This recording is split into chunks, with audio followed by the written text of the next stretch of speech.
What happens when your entire life is engulfed in a perfect storm of stress, when everything hits the fan at the same time? From losing his job as an executive at Stanford University that he devoted a decade to, and then 9 days later being diagnosed with a brain tumor. At the same time, he was asked by the university to work another month to finish a project. That's a lot. The stress was stacked against him. What's it take to move beyond all of that to healing, thriving, and guiding others in becoming aware of how to live this life we were given? Let's find out. Welcome to Awakening Soul Divinity, your sacred space for deep healing and transformation. Listen to inspiring conversations with healing experts, spiritual guides, and teachers as we explore ancient wisdom, modern healing, and powerful stories of change. I'll also share practical insights from my personal journey, from spiritual crisis to inner purpose. Whether you're seeking to overcome anxiety, embrace your true nature, or awaken your higher self, this podcast offers guidance to help you transform your life and elevate collective consciousness.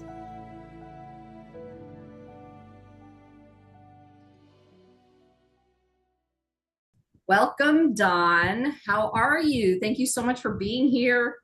Well, thank you for having me. I'm doing fine, thank you. Good, good. I'm really excited that you decided to join me on this journey. So let's get started. So can you briefly share or continue to share a trauma or this challenging experience or catalyst that led you to the path that you're on today and to the work that you're doing? Well, it was one you described. You know, I was in this job. I climbed the career ladder to reach, and the chairman of the department and I were not seeing things eye to eye. And back in those days, I had a big ego. It was a young Turk, and I had new ideas. He didn't like new ideas, at least mine, and so.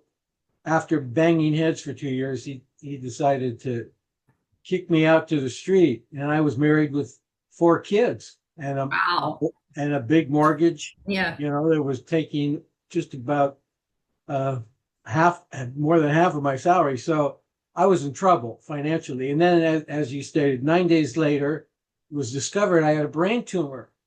And the prognosis wasn't very happy. One good thing about it was benign, but it was in a very dangerous place that was going to leave me seriously disabled. And the surgery was tricky, could create collateral damage. So I'm looking at all of that. And at the same time, my marriage was in trouble because I was overly devoted to my career. And so there it was, the perfect storm of stress. And I had that month to get ready. They were going to sweeten my severance pay if I hung around a month and completed an important project only I could complete. So I was going in there, and it was humiliating. Add humiliation to it. Here is this guy that, had risen at fairly young age to a pretty high position in a big university who didn't make it. And so my sense of reputation, was really damaged, and it was embarrassing. Mm-hmm. And so I had all that going on, and every night at 3:00 in the morning, I would wake up and I would stare out the picture window at our house, into the cold, dark night, which looked like oblivion. There was a big black hole that was going to suck me and my family into it. And there was a reason to consider that we might end up homeless. I don't know who was going to hire me for a job after being fired and being disabled at the same time. I was facing all that. And then one night, about 2 weeks into this, I reached this point where something in me asked me. There I am staring out at that window all alone in the dark of 3 a.m. and this question came up: is which is worse, the possibility of all these fears you have coming true, or the abject fear that you're running all day long into the night, keeping you from being able to sleep, to think, to do anything to move your situation forward, if there is even a possibility of moving it forward. You're paralyzed. Which is worse? I said, well, the paralysis is worse because that's what's happening right now. I don't know what the future brings, but right now it's fear and paralysis. And so I had good fortune when I was younger of working with one of the great American psychologists, Carl Rogers, who had taught me an approach to letting go of fear that was really simple, which started with embracing it, letting it be, not trying to change it or turn it into anything or cover it over with some kind of affirmation. Affirmation.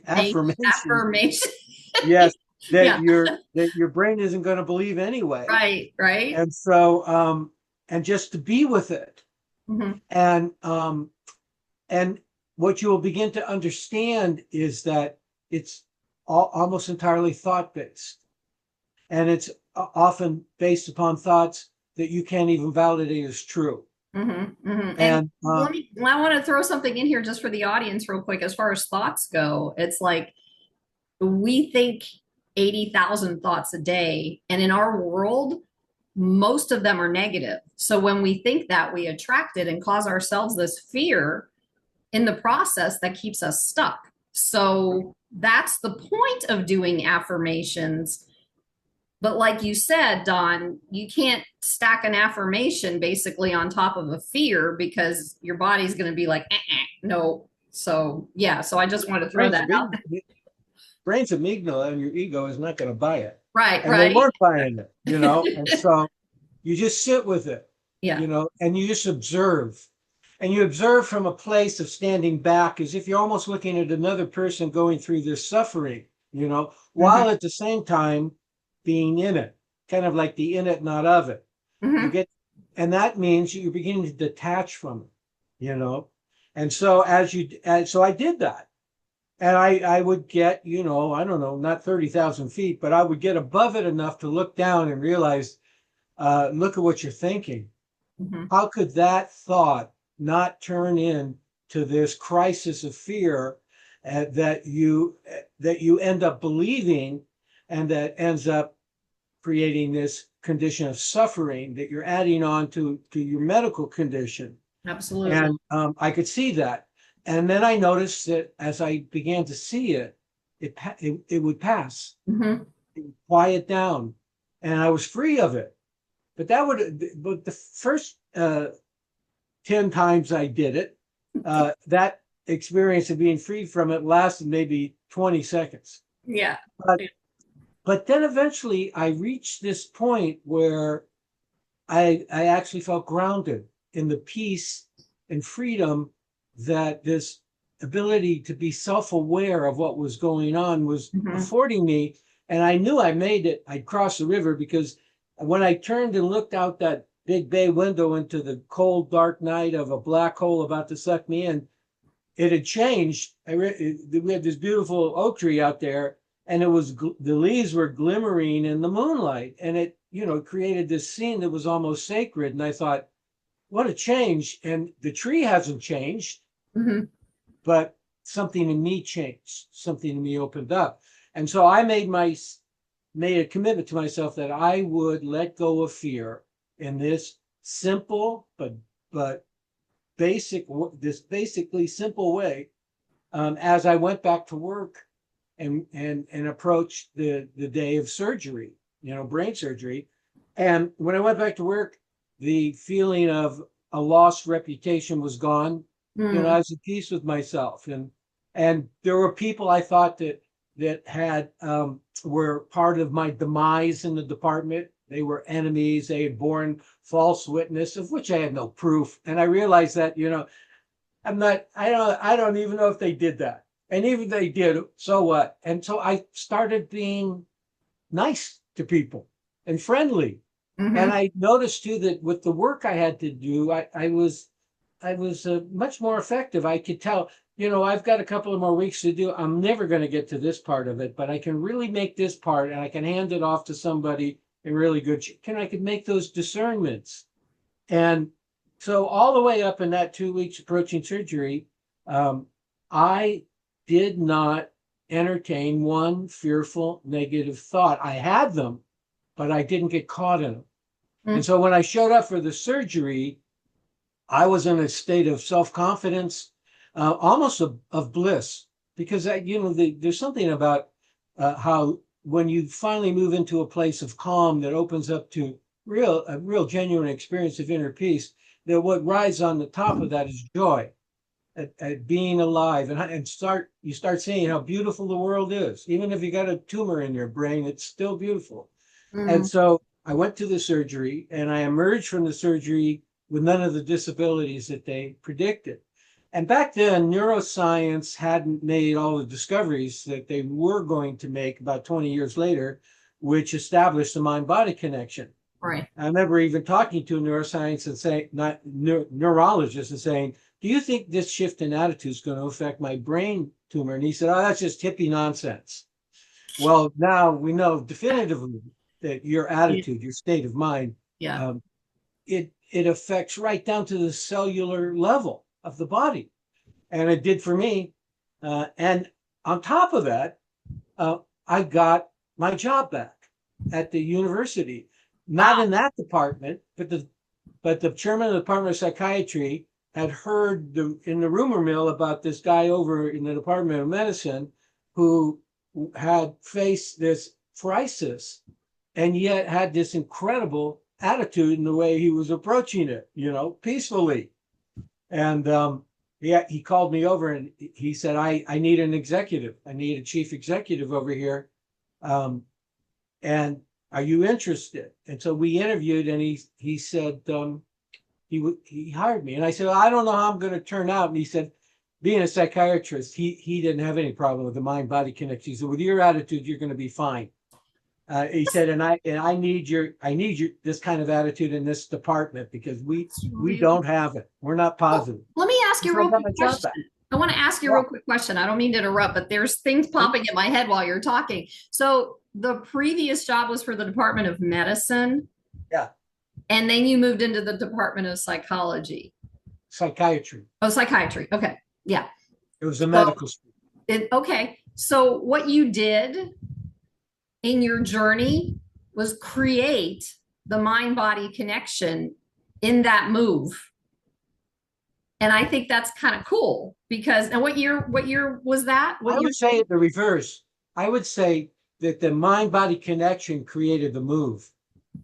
Well, it did, but for you personally, the mind body, because that's the universe. That's like all the energies and everything, creating all that stuff to happen. For you personally as a human, it's like, isn't it interesting that your jobs fell in right in line with that mind body connection? Yes, that's very true. Psychiatry, and there were really great people in the Department of Psychiatry, which is where my interest always was anyway. Okay. And then after a couple of years in the Department of Psychiatry, I had this experience. One of the few times I ever heard a voice speak to me that really did not appear to be my own. And I was in the middle of a meeting and everybody was arguing, the petty things they argue about at meetings. Right. And this voice said, if you don't get up from this table and go and write your letter of resignation, 20 years will come and go.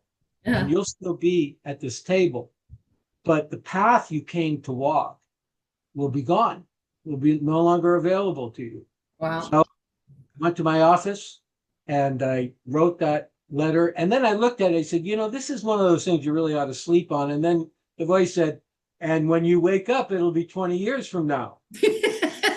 And I said, okay. Yeah. Wow. But then I extended it to 90 days. I'll be leaving in 90 days to give me some transition. But I did. It was a huge leap of faith. It landed me in the poorhouse. But my wife and I ended up getting a divorce. I had to go to work in a factory to make the money. But I wanted to make that transition out of the Stanford University. I realized was not where I belong. Is not where this heart opening that I experienced wanted me to go. And eventually, what I ended up it was working in the AIDS epidemic, running an agency. This was during the height of the AIDS epidemic in San Francisco, when it was really a Holocaust. And I ended up then getting a job at running the Center for Attitudinal Healing, which was established by Jerry John Polsky, who wrote the book Love is Letting Go of Fear. And there we work with people facing catastrophic life events, from people with cancer, with ALS, with AIDS, to parents who had lost children. That's probably the most traumatic thing I saw people go through. We got contracts from the Clinton administration to go into Croatia and Bosnia and work in refugee camps. And what our message was adding a spirituality to a psychosocial approach. And so that basically the essence of our being is love, that health is inner peace, that healing is letting go of fear, that there were a series of 12 principles that basically centered around those ideas, and they turned out to be extremely effective. The way in which the center infused practical spiritual principles, not religious principles, but practical spiritual principles into a psychosocial approach was very effective. And in fact, we were awarded the Excellence in Medicine citation from the American Medical Association. Wow. And so that was a wonderful landing place. That was a big deal for that time frame, though. The American Medical Association to even recognize something like that. I mean, yeah, it was surprising, but yeah, but we deserved it because we were one of the few agencies that really was taking what was considered at the time kind of new age philosophy, and all it was a philosophy based on power of love. Love is the most healing force in the universe, which there is now ample research that proves it. They found that bonding, that in monogamous mice that are bonded, and then they inject into them a cancer agent, that those bonded mice don't develop tumors. And so that was a groundbreaking study that opened the way to validating the statement, love's the most powerful healing force in the world. And no matter what you think about it, you're not going to be able to live without it. You don't thrive without it. Wonderful story of this child who'd been abused terribly, locked in closets, that kind of thing, by awful drug addict parents. And he ended up in hospital because he was not producing any growth hormone. So he was failing to thrive. The stress of his situation completely shut down his body's growth system. And he ended up forging this relationship with one of the nurses that was very loving. It was probably the first real, genuine sense of love he'd ever experienced in his life. And his growth hormone shot up to normal. And then the nurse, they couldn't figure it out. And then the nurse went away on vacation and they dropped again, And then she came back, they went back up. And Robert Sapolsky, the famous Stanford neuroscientist, said, think about it. The rate at which that child was depositing calcium into his large bones, which means growing, could be directly attributed to the presence of love in his life. I mean, so that's what we infused at the center into a psychosocial approach. And it was very effective. And it basically, if you were at the center, we would have these groups in the evening, and people who were really up against a really serious medical condition, chemotherapy, all kinds of radiation therapy, they would come in at the beginning of group, around 7 at night. They'd walk down the hallway to the group room and they'd be dragging, they'd been beat up pretty bad by medical treatment during the day and by their own fears. And they'd enter that room and they would begin to open up to one another. and they would begin to talk about the principles from a personal point of view and create kind of a transformational. They would basically remember the truth about who they are, which is the essence of their being is love, and that fear is going in the opposite direction of that. And by the end of the group, there was this light in the room, and people would leave, and they would walk with a little more vigor and vitality in their step as they left. And every single time I used to facilitate these groups. The same thing happened in the refugee camps of people who had lost everything. So all of that brain tumor that put me on this path, put me on a path of being able to witness the beauty and the power and the grandeur of human spirit, and also to begin to investigate, understand in terms of my own life and see what was going on in other people's lives, how what we're indoctrinated with creates a mindset that completely blocks us from accessing that grandeur, living from it. And so instead of functioning, we are dysfunctioning. And we're living in a world of that. Yes, we're living in a world of that dysfunction now. I mean, there's so much fear out there. And thank you for sharing that. I mean, were you finished? Because I was like biting at the bit for the next question to ask you, because I think it's really important. You had explained the last time that we talked about this work that you do that was created by, I don't remember his first name though. That's the only thing. De Mello. Anthony. Right. So this healing journey that you had, and of course it wasn't, I mean, just to explain or just share with people, it's like our healing journeys don't just start at that moment of fallout. It actually goes our entire life and builds and builds and builds and builds and builds until we get to the moment of the fallout. And that's the thing that our spirit and the love that is within us that we can't see at that moment is kind of poking at us to say, hey, it's time to look and get out of the fear and find the love. And you had this amazing and challenging healing journey that shaped the work that you do now to support others. So let's can we get into the De Mello, like what led you specifically to the work of De Mello, and how has it inspired your career, your writing, and your lifestyle at this point?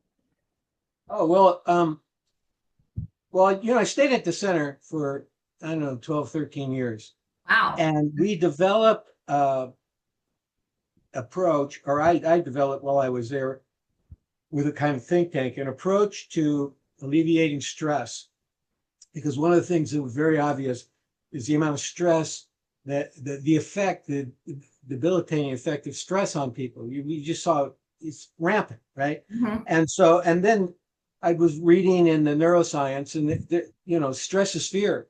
You don't have a stress reaction unless some form of fear is present. And most of the fear that's turning into stress are coming from fearful thoughts you're thinking and believing. And that's all the stress response. That's just the normal physiological stress response. Right. To something that scares you. Yes, right? Exactly. Well, it can be triggered by, there's something that scares you, and it can be triggered by a real and present danger. But the vast majority of what's triggering it are fearful thoughts. Right, because now we're not running away and escaping tigers. Now we're fed and programmed and believing things that aren't true and living in a chaotic world and all these things. So it creates that 80,000 thought loop with the beliefs that are stuck underneath. And then it proceeds. I mean, there's like this whole chain. I'd like for you to explain this. I mean, you're exciting me because this is the work that I've researched, but I've never, and I talk about it and I figure it out for myself, kind of like Carl Jung, but I've never actually worked in it. So I'd love for you to explain some of that about how that process works, or how that, creates the stuckness and the fear and the all this stuff when it's not a tiger, Right.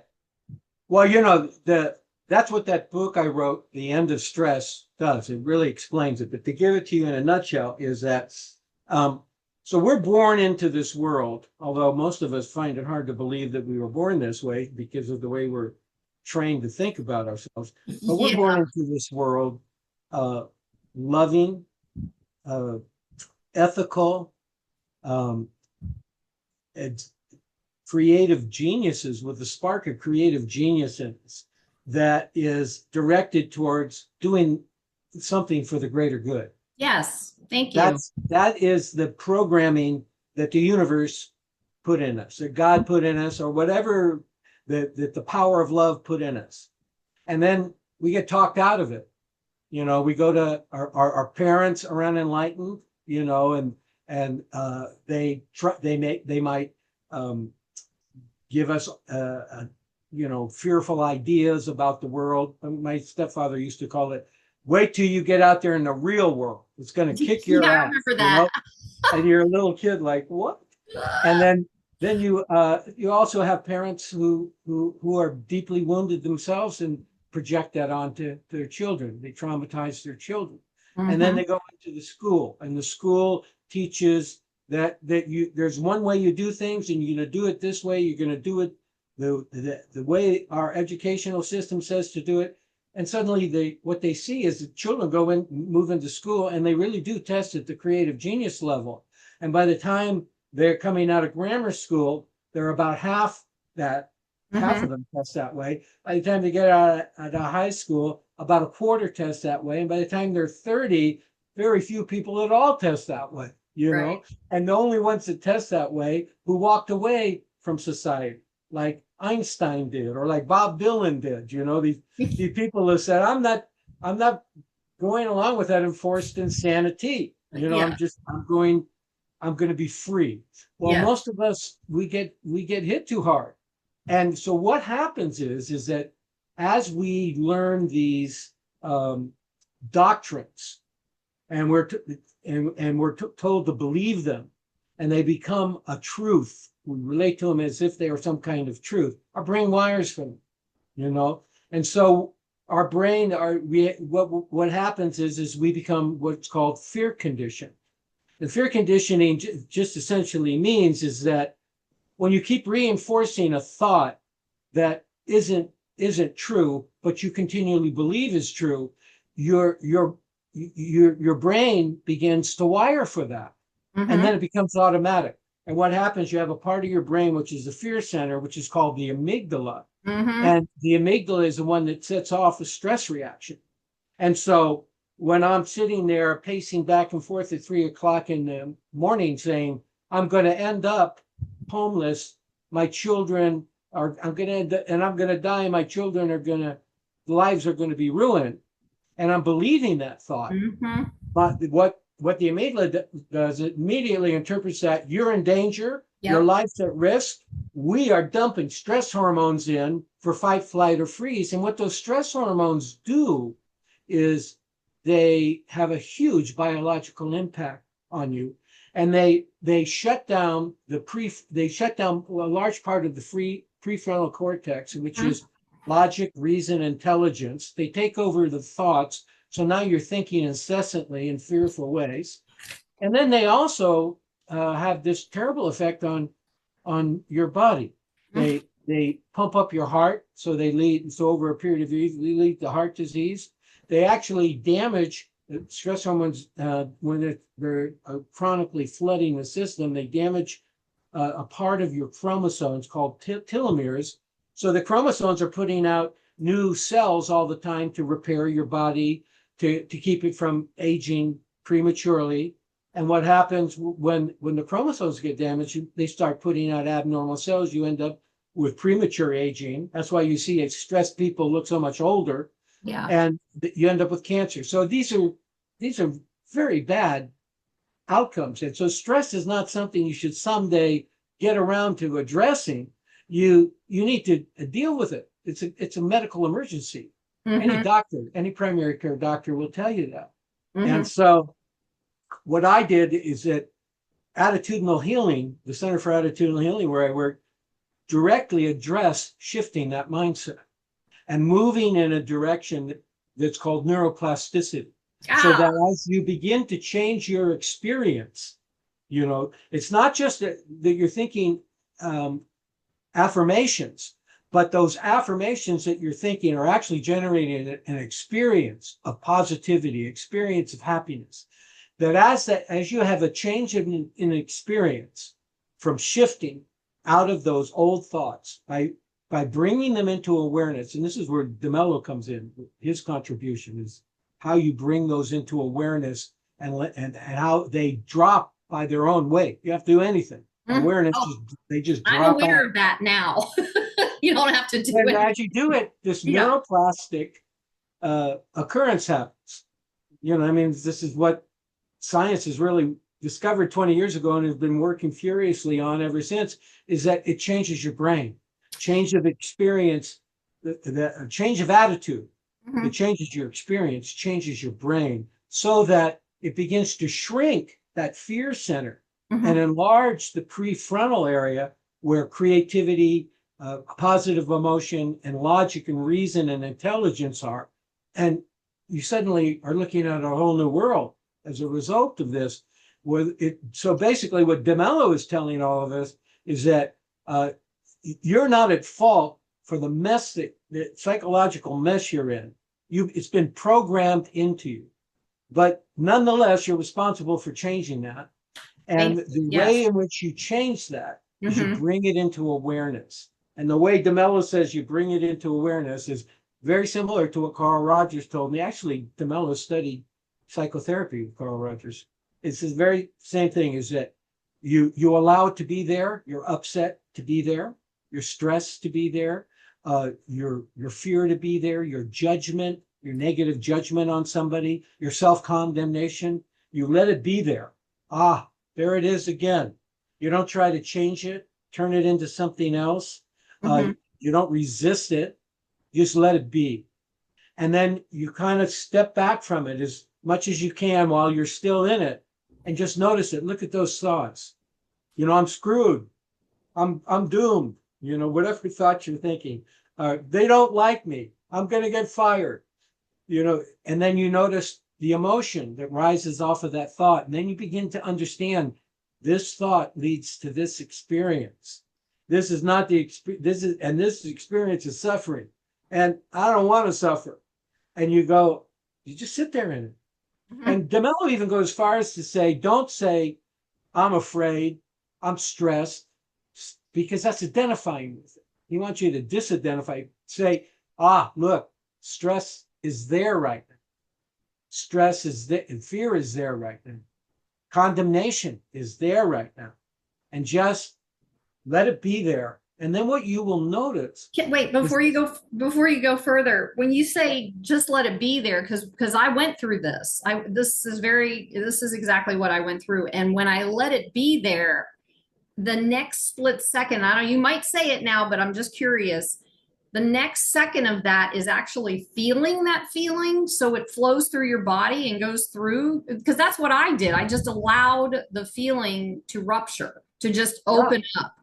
And when I did that, I have to share this moment of aha. When I did that, it was like, I remember one day, it was after my life fell apart, and I was in my room, and I wanted, everything was going wrong, breaking down, dark night of the soul, blah, blah, blah, blah, blah. And for whatever reason, not blah, blah, blah, but you know what I mean right now for lack of time, for whatever reason, I looked at the clock.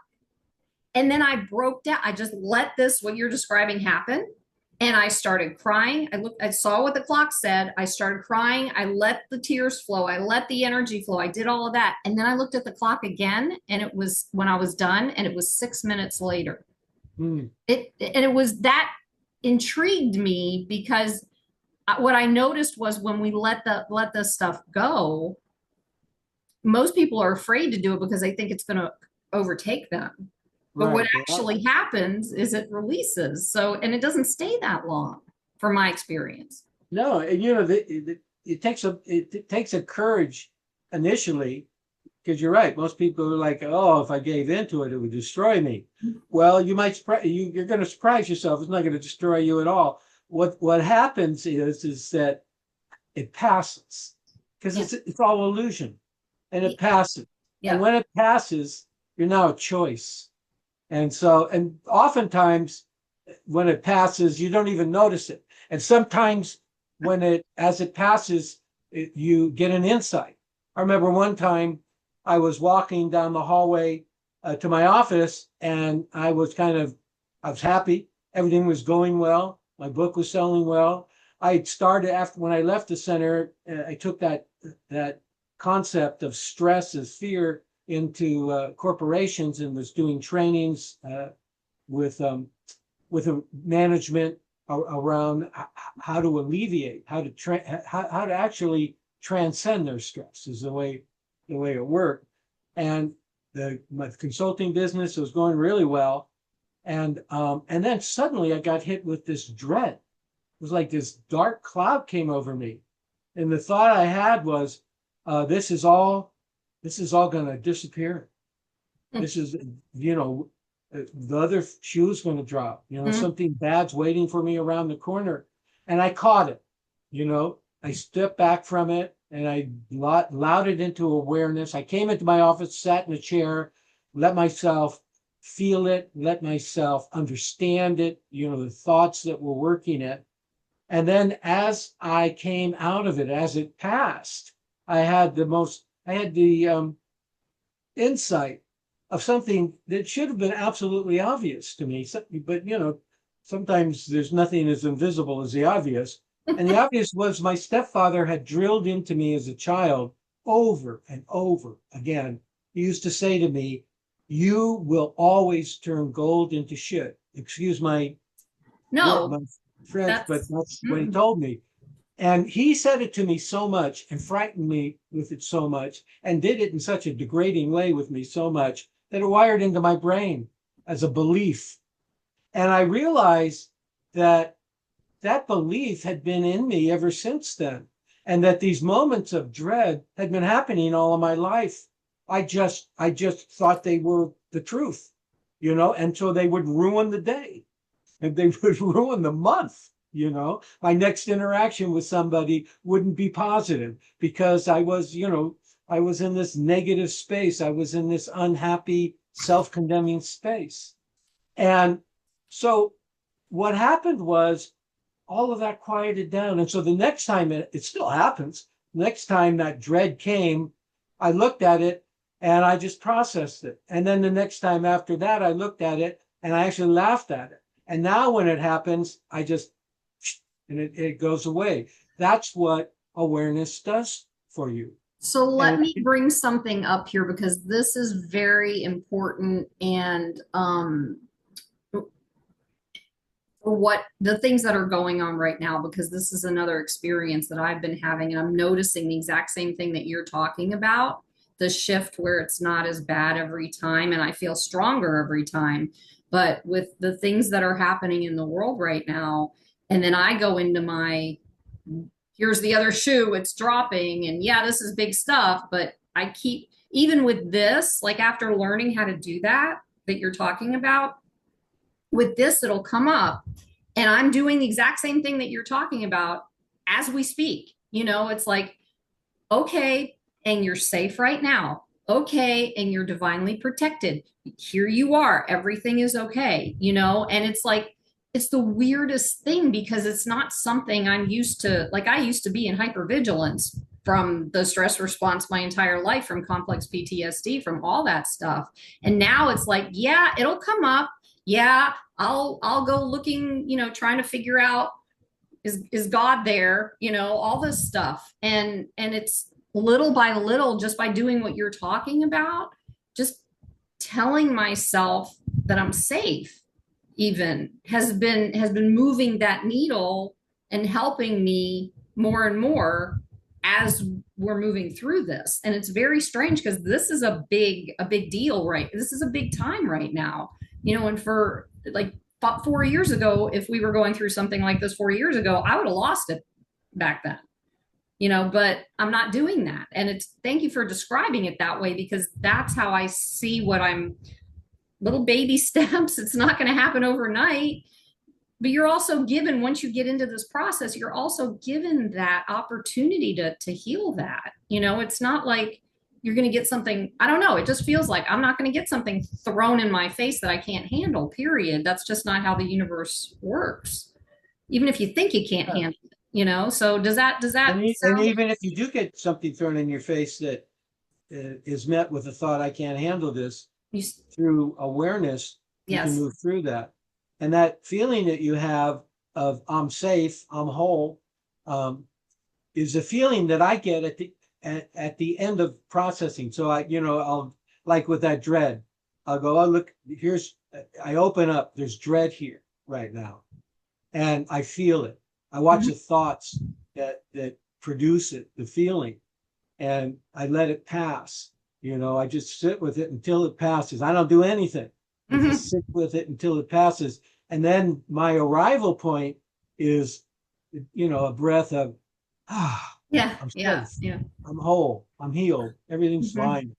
And the more you do that, it comes out that other end where the way you're talking about it is that feeling I'm safe is your experience.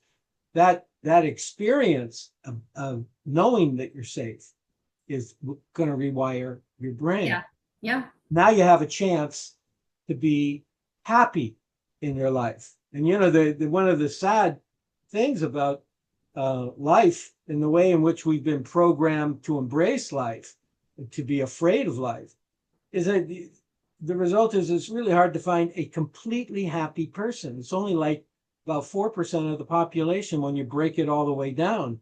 And the irony is we were born happy. Yeah. We were born free, but we become trapped in limited thinking. We're born with an open heart Mm. that stress and fear so easily close. And we're born these gifted beings of immeasurable worth and deep creativity, but we often operate as if we're not good enough. Mhm. There's this divinity of joy within us and surrounding us, there to make life meaningful and beautiful and Yeah. rich, but we've become blocked from seeing it. We've been hypnotized by the way that we have been programming. So it's like De Mello describes it as, it's like a hypnotist pulled us up on stage and hypnotized us to see what is not there and not Mhm. see what is actually there. Yeah, yeah. And so Yeah, and society programs it into us, stamping into us the belief that happiness and self-worth, they're found out there in the mhm, world. And if we work, long and hard, mhm. success in life will come. And out of that success, happiness and a feeling of fulfillment will come. Well, I've coached millionaires who are enormously successful and feel completely unfulfilled in their Yeah, life. And yeah. Anthony Robbins said, success without fulfillment is the ultimate failure. And Mhm. so we've all swallowed that formula. And 10 years, into it, we realize that success has come to whatever degree it may have come, but without fulfillment. And we come to the recognition that maybe we're failing at life. And waking up is the realization that, contrary to what society has taught us, nothing, but absolutely nothing in the world can make us happy or fulfilled. It's not that success is unimportant. Of course it is. But success is not the same as fulfillment. Mhm. Fulfillment doesn't come from the world. Happiness doesn't come from the world. Not the radiant happiness of a child that is constant and that makes you smile for no reason and that is there a second later.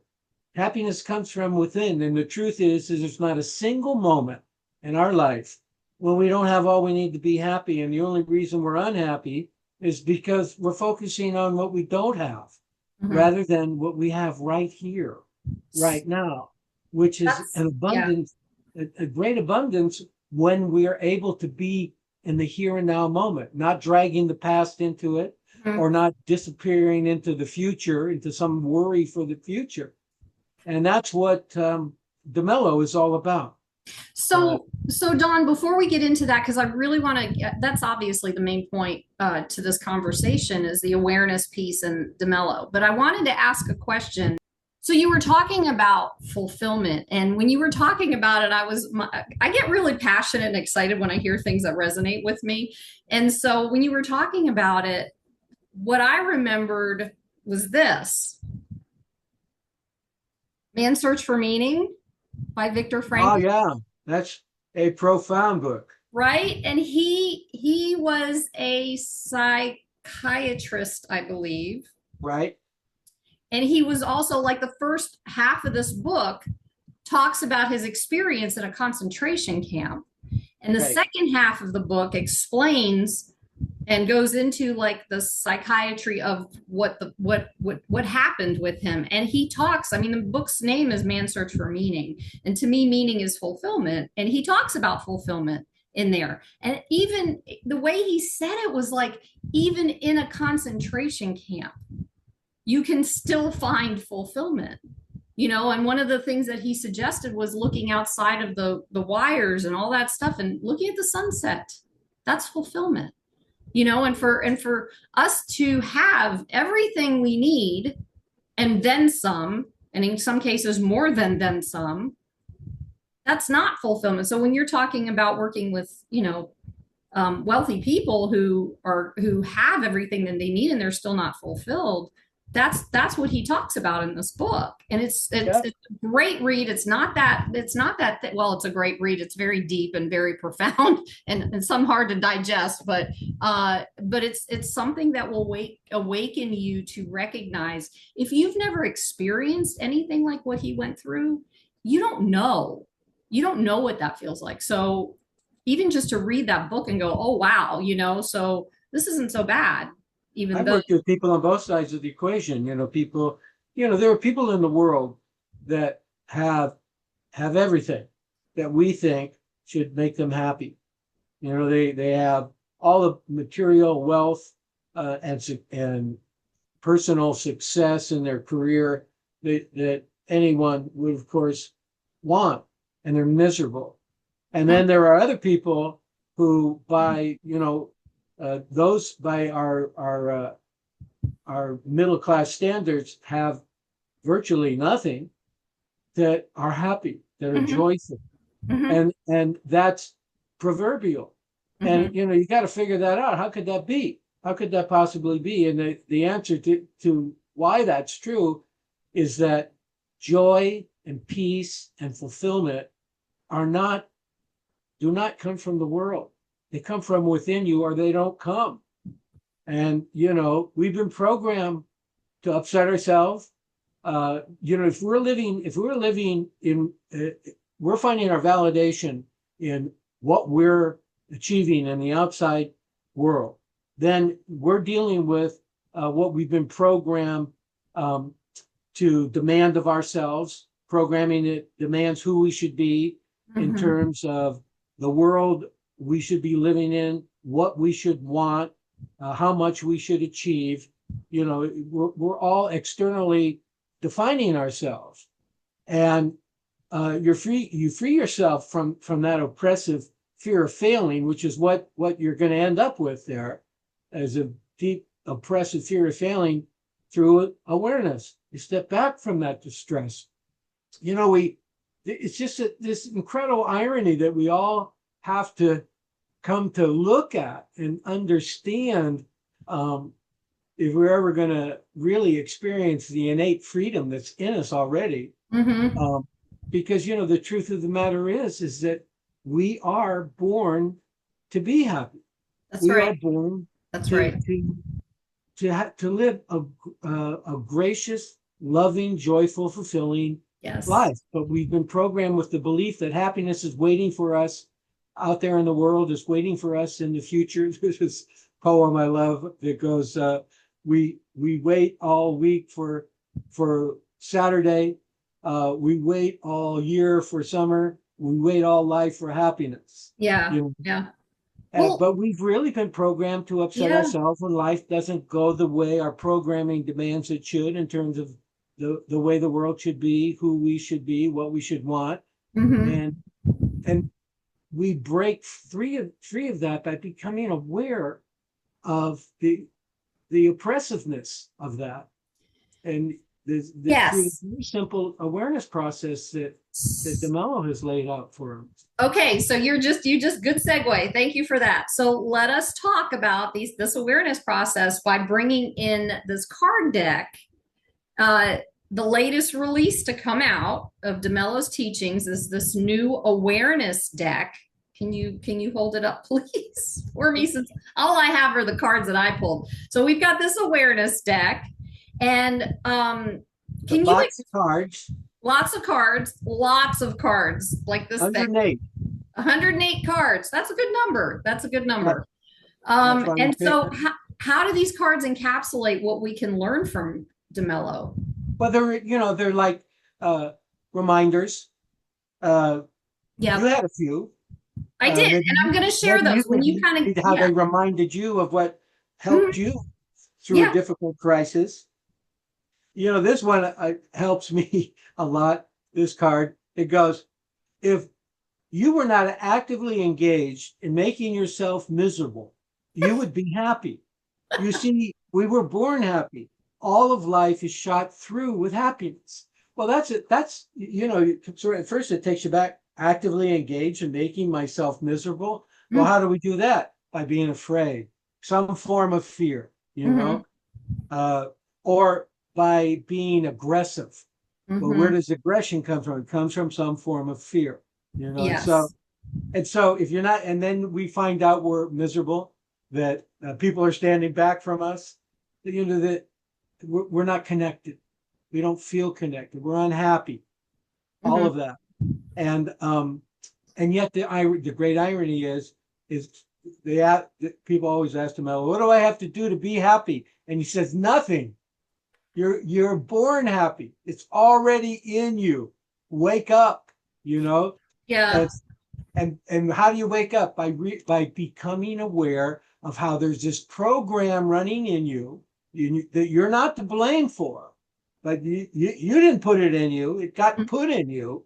That's actively making you miserable, and without it, happiness would naturally arise, and there you are. Have you Yeah. ever noticed that when you get to that point of I'm safe, when you really have the experience of that, yes, I'm safe, you feel it, how on the heels of that, this feeling of joy arises, Mm-hmm. this feeling of connection arises. Mm-hmm. You're breathing easy, Well, you're home in happiness. yeah, yeah. And what's interesting to me is that, and I want to share these cards that I got because it'll kind of fill you in with the place that I am in my life. And I have to say to you in the audience, because you know this already, Don, when you're going through this healing process, it's not just a one and done thing.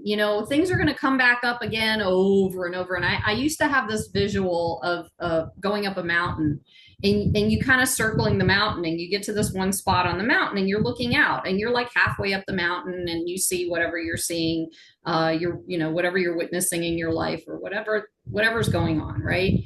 And then you continue going up the mountain, and you come back to the same spot looking out, or you think it's the same spot, it's just a little higher, right? And the first thought that comes to your mind is, well, why is this happening again? Whatever. But if you've been doing the work, it's not actually happening again, because you're at a higher perspective. You're at a different level than you were before. And now you can look at it differently and use the tools that you've learned to deal with whatever that thing is that might be showing up again. And you keep getting that until you finally get to the peak, the top. We'll just call it a little point, even though that's not really true on a real mountain, but we'll get to the peak, and then you can look everywhere and you see it all. You see everything around you. So your perspective turns out to be completely different. So I wanted to work back into these cards that I got, because these are some of the things that I've been working on, probably over the last 4 months, I think.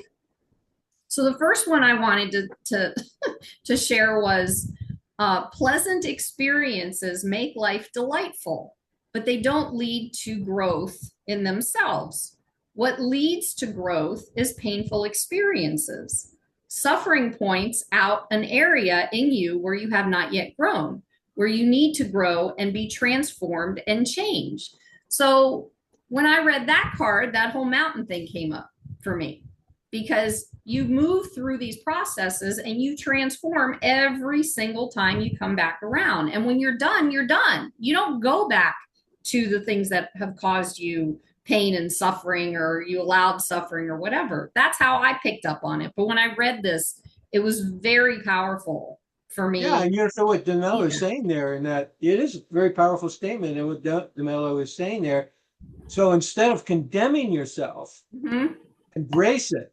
One of the Yeah. things that he says is that, speaking in Judeo-Christian terms, he said, why why berate yourself over your past sins, which you committed when you were asleep, when you committed from your programmed self, that if you were in your right mind, you never would have committed. Why not just forget about the mistake and step into what you know now? That's not easy, but yes.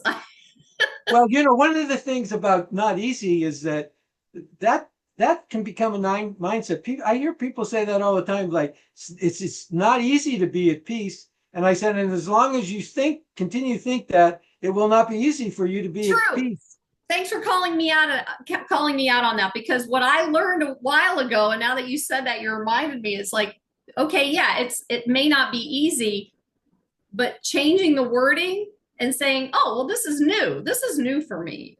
And new, and something you're trying that's brand new can feel like it's not easy because you're not used to doing it. You haven't got. I would counter that.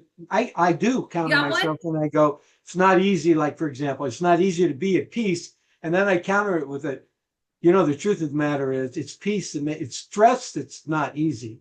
It's fear that's not easy. Peace makes everything easier, for sure. True. I've got the cart before the horse on this one. Let's turn this around. Yeah, I get that. Let's get real about what's hard. What's hard is me telling myself that it's not easy, which is basically saying to myself, I'm not capable of being at peace, right? Yeah. And well, then you can say to yourself, and you wonder why you're not at peace, because you have a belief that you're not capable of it. Well, you are capable of it. It's innate for you to be at peace. And so, you got to be very careful about the thoughts you think. And the words you say. And you got to catch them. Yes. And you got to go, well, what, I often ask people, they'll go, well, it's not easy to be at peace, or easier said than done. And I said, and so how do you feel? What's the feeling that comes on the heels of saying to yourself, easier said than done? And they always say, well, I feel discouraged. I said, so do you see the connection between that thought and you being discouraged? I said, do you really want to approach enlightenment from a place of discouragement that you're not capable of it? Yeah. No, I don't. We're all enlightened the moment we get to the here and now. Yes. Okay. And and gratitude, because this is the other one. I'm going to save this one for another time. Because I still have some questions I want to ask you, but this one was, you can't skip. What? You have to tell us what the gratitude one is. That's the most important thing in the world. This is the book. Right. Oh, that's why I'm doing this. I put the other one aside. Oh, I see. Okay. I thought you put the gratitude aside. Think of some of the painful events in your life. How many of them are you grateful for today? Because thanks to them, you changed and grew. Here is a simple truth of life that most people never discover. Every painful event contains in itself a seed of growth and liberation. Of course, happy events make life delightful, but they do not lead to self-discovery and growth and freedom. That privilege is reserved to the things and persons and situations that cause you pain. That's it. We don't even need to say anything else. Well, this deck of cards, one of the wonderful is full of those things. And one of the wonderful things about De Mello is, and why he was such a big influence on people like Eckhart Tolle and others, is that he had this poetic sensibility in which he created really wonderful sound bites. Like, that's a great sound bite. And when we were putting him on the social media, it was so easy to put him up there because he reduced things down to these really penetrating sound bites, where in which he has a complete thought that hits you right between the eyes and opens your heart. And so that's why we finally decided, we should have these cards where people can just flip it up and, think about synchronicity, giving them the right card they need for that moment or for that day. This card can do that. And they give you these reminders that awaken you. You go like, I could have had a V8, That's old school. That's old school. That's so true, because the awareness, I've always, when I'm, going through life and crappy things happen or whatever's going on, And then when these awareness things pop in, everything changes. And the interesting thing that I learned was the minute I had an awareness, it didn't even matter what I did after that awareness. It was that moment that I had the awareness that things started to shift. It was the awareness that shifted things. And then next, I mean, there's a process after it, but there was like awareness, and then the aha moment. That's what that is for me. And then choices, and then willingness and courageousness in moments where I was like, no, I'm not doing it. That type of thing. That brings freedom. I say this on quite a few of these conversations, but I had a mantra that is be willing, be courageous, be free. And I created this mantra just off of something I was doing at the thing 10 years ago. And I've been following that. And then that choice helps us get through that mantra, or help me at least. I mean, I'm speaking for my. That's a great mantra. Yeah. And it's been saving my life every day. And that, what did you call these? Like sound bite. That is a sound bite. Yeah. That's a sound bite, and you don't need a lot of language. You don't need a lot of words. You don't need a lot of any of that. Absolutely. It gets too abstract. Yeah. You don't have a felt connection to it. So you just keep it really, really simple. Keep it real. Life is simple. What we say is, we think, it's not easy. The truth of the matter, it's simple. Mm-hmm. Yeah. But well, I've heard that before. It's not easy. Mind makes simple really hard, though. Mm-hmm. Yeah. So make it simple. Keep it simple. You'll be amazed. De Mello says he has not known in all the years that he was doing this up until his death. He said, I've not known a single person who did not try this awareness process, who did not experience a major shift in their consciousness. And so, and he's right. I believe that. And psychotherapists, cognitive behavioral psychotherapists will tell you the same thing. Mm-hmm. You open up in this way, you bring into awareness what is subjugating you into a state of suffering, which is fear. Mm-hmm. When you bring it into awareness, you relieve it. The whole notion of psychotherapy is to bring into conscious awareness what has been running automatically unconsciously and running your life and running you into the neurotic realm, Oh, do I know? Yes, sir. We all know that. And we all know that because we've been programmed to do that to ourselves. And the reason we're programmed to do that to ourselves, there's a lot of reasons. We won't go into those, but we need to get free. And, freedom, one of the things Agitansi says is that that it takes starting with having faith in the belief that you were born for freedom and that freedom is available in this moment, here and now. And to understand that what takes you out of the moment is the ego's preoccupation with the past and the future. But when you drop the past and the future and you come in right here, right now, what becomes available is this feeling of freedom. And if you just breathe with it, it'll expand and you'll expand. Your life will expand. And you do that. You make that something you do habitually. Instead, it begins to replace the fearful thinking that you've been doing habitually that's been making you miserable.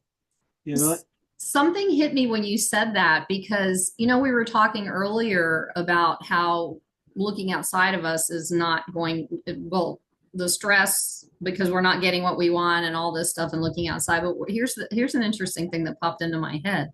We're also looking for freedom outside of ourselves. So when you talk about freedom, the freedom isn't out there. I think that's why people get so, all of us, me included, we get so wrapped up in that whole freedom thing that someone's got to give us our freedom, but that's not how it works. When you give yourself the freedom by doing the healing work, you're freeing yourself up inside, and that changes the consciousness, that changes the vibration, that changes all those words that we talk about, because the freedom's in here. It's not out there. Just like nothing is out there. It's all an illusion, just like you said. Well, that's exactly what Viktor Frankl his life experience proved is what Nelson Mandela's life experience proved. They were sitting incarcerated, and yet they found their way to freedom, moments of freedom.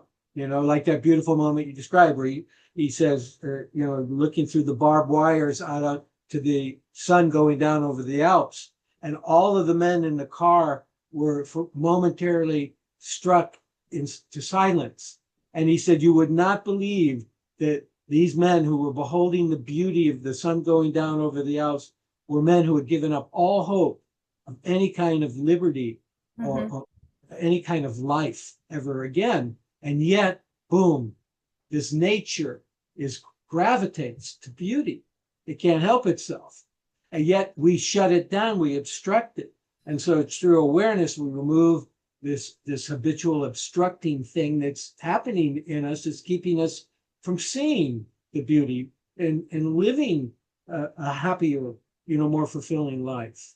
And you said the word best is moment. It's moments. It's all moments. It's not this one big glorious, man coming down from the sky with his arms stretched out for eternity or whatever that is. It's our moments. It's our moments of the sunset, or watching a baby, or watching, a bird fly across the sky, or whatever that is. Those are moments, but you build on those moments, and that's when you find your freedom.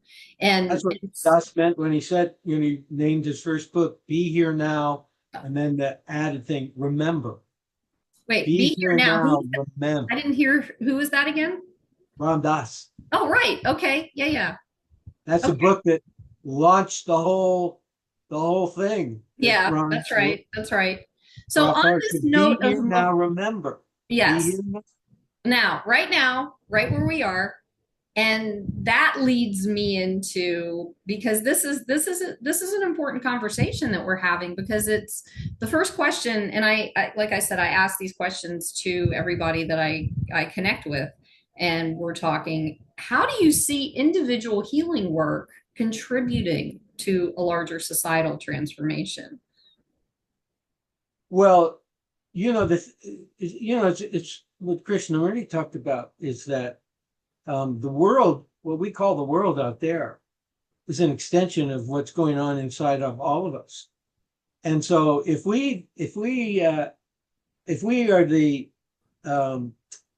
product of a society that programmed us into a mindset that turned into the predominant belief system throughout the world, then the world is going to be crazy, because there's nothing crazier than fear. Fear makes us absolutely crazy. And so if we want to heal the world, we got to come back to where the source of the illness is coming from, which is the way in which we were programmed, which is the mindset that's so pervasive we don't even question it at all. We start running these self-condemning thoughts, and we believe them. We don't question them. Like, where did this come from? And why am I thinking this? And why would I continue? Let's investigate. Let's observe. Let's get past this. And then, as more and more of us get past it, the world changes. The world, there was a theory, forget his name. He put out there, he said, the belief is, because we're so indoctrinated with the media and the movies and everything that we're bombarded with, and it's all programming our brains, into violence. The world's going to hell in a handbasket. Nothing's fair.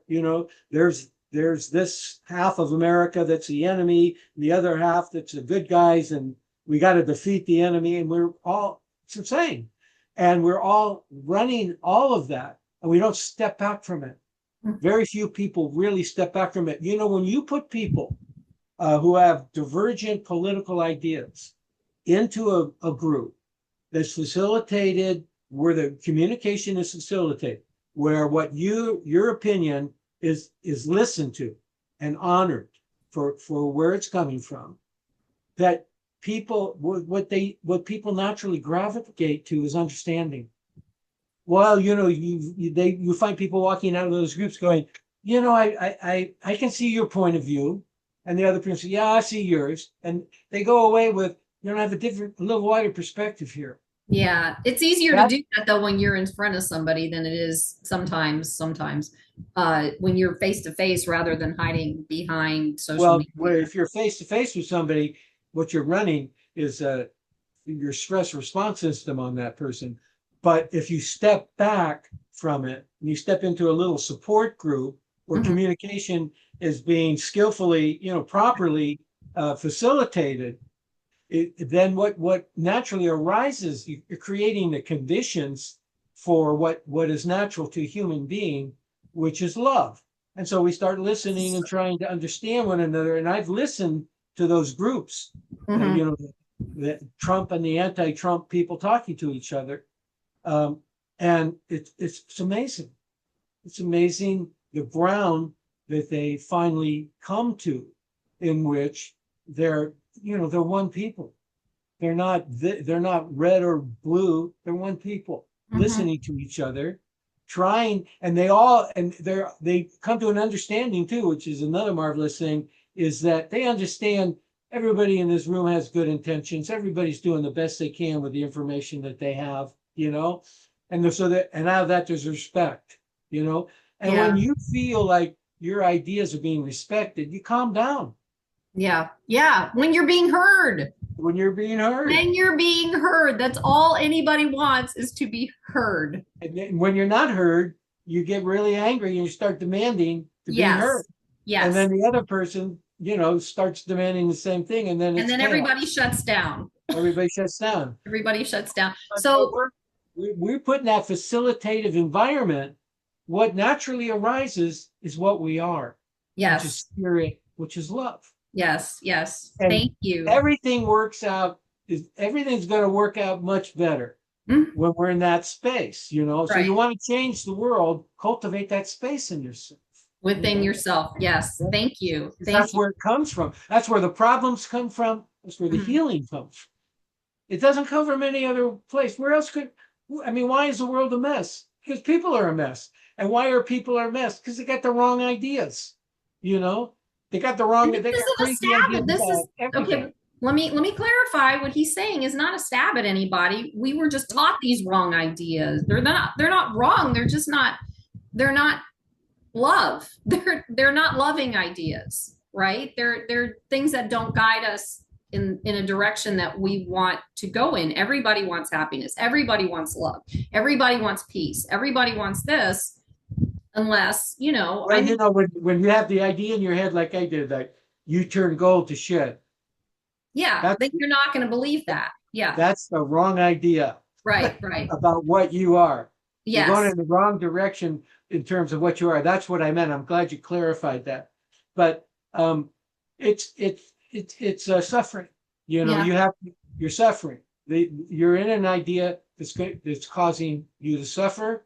And when you project it, which you're invariably going to do, when we're suffering inside, we project it on people around us outside and in the world outside. Well, then the world is going to be filled with suffering. That's right. And we're all doing it. And we're all, and some of us are working through it really hard. Okay. So, all right. So my next question is, how do you define awakening? Awakening is a matter of seeing from your heart,